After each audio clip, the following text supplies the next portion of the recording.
Hi everyone, and welcome to F-Bomb Friday. A little late, but we made it. I am your host, Tracy Preston, along with my husband, Todd. Hey, hon. Hey, baby. Are you ready? I am ready. Let's hit it. On today's show, we will be talking about the Melon Heads of Allegan County. The legend of the Melon Heads comes from Holland and Saugatuck areas of western Michigan. The traditional story tells of a hospital in the area that treated hydrocephalic children many years ago.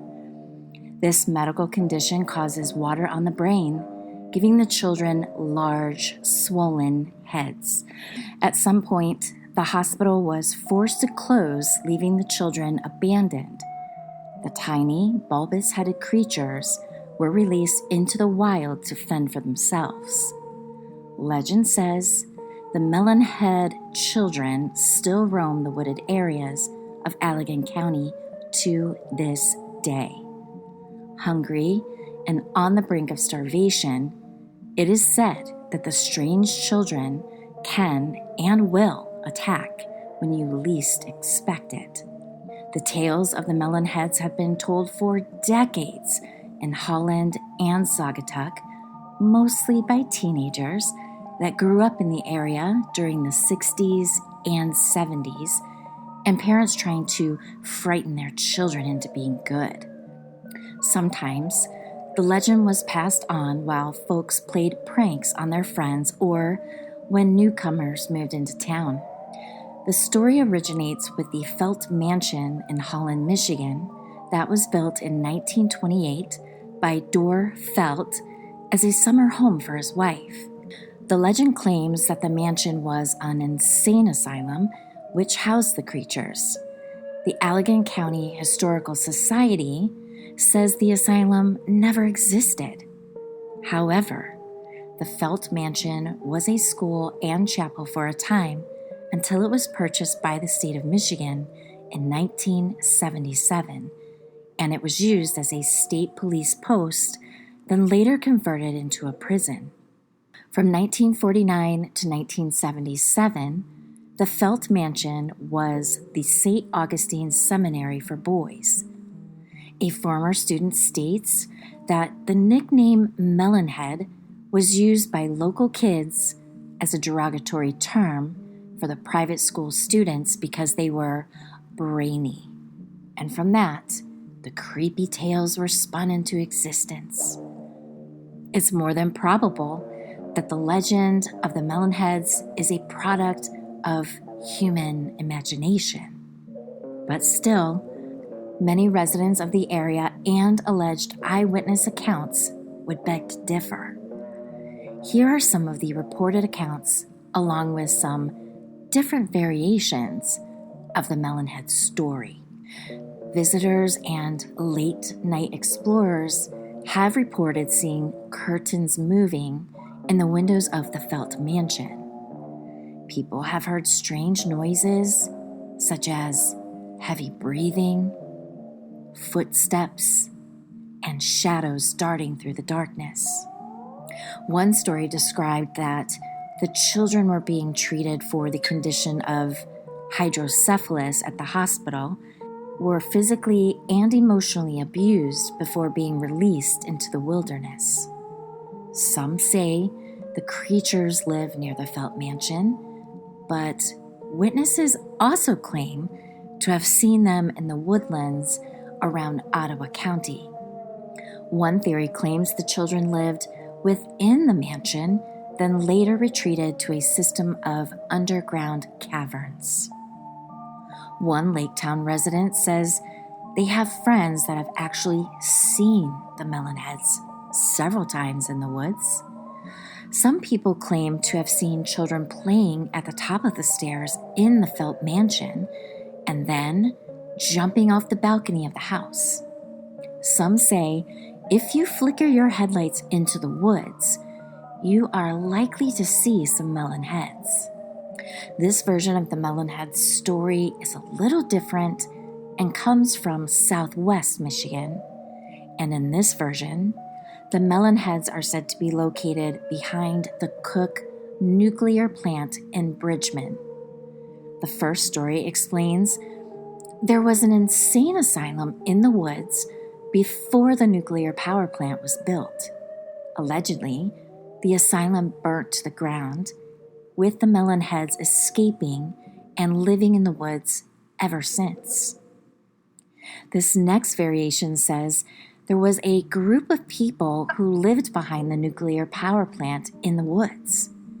After being exposed to radiation from the plant, they began to have swelling of the brain.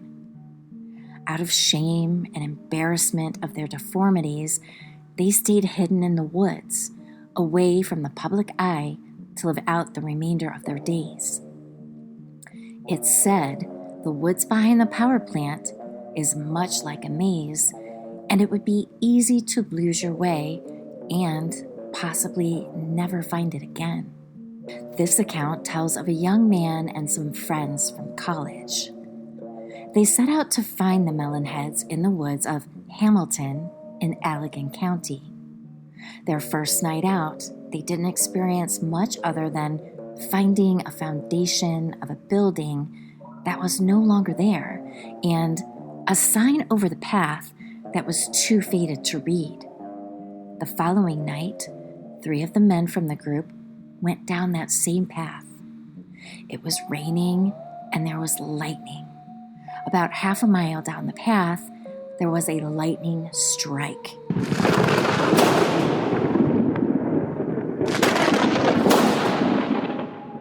And all 3 men saw the figure of a human, which was about 4.5 feet tall, with an abnormally large head, standing in a clearing just ahead of them.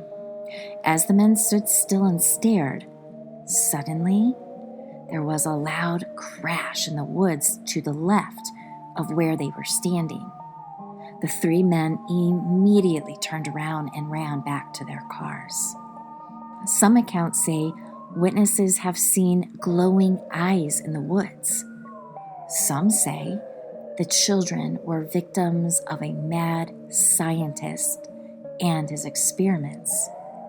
The children revolted, killing the scientist, eating him, and then seeking refuge in the woods where they still live today. There never was a hospital in the woods of Holland, nor was there an insane asylum. So, are the stories of the Melon heads just urban legend? Perhaps one of our brave listeners will take a drive out to the woods of Allegan County at night and flash your headlights and tell us what you see. I don't think I'd want to see a melon head. Me either. And I have to tell you, I never heard of the melon head stories before until I started doing the research, but it thoroughly creeped me out. First of all, creepy children are really scary to begin with, but melon head creepy children that want to eat you, that takes it up a lot more. Yeah, I don't think there's anything creepier than a very creepy child. Right, exactly. And what was that movie you just had me watch last night? Ooh, Hereditary. Hereditary. That little girl was creepy.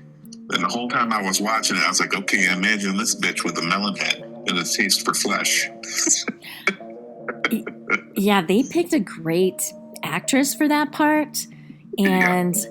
I don't know if she was weird looking. I don't know if they made her nose what it was, because her nose was really strange. And they gave her like bags under her eyes, and she had real bulgy eyes, and she didn't really talk a whole lot. But what she did do was click her tongue. Like that. Yeah. I didn't like that. Yeah. I did have a little bit of a hard time falling asleep last night after watching that movie.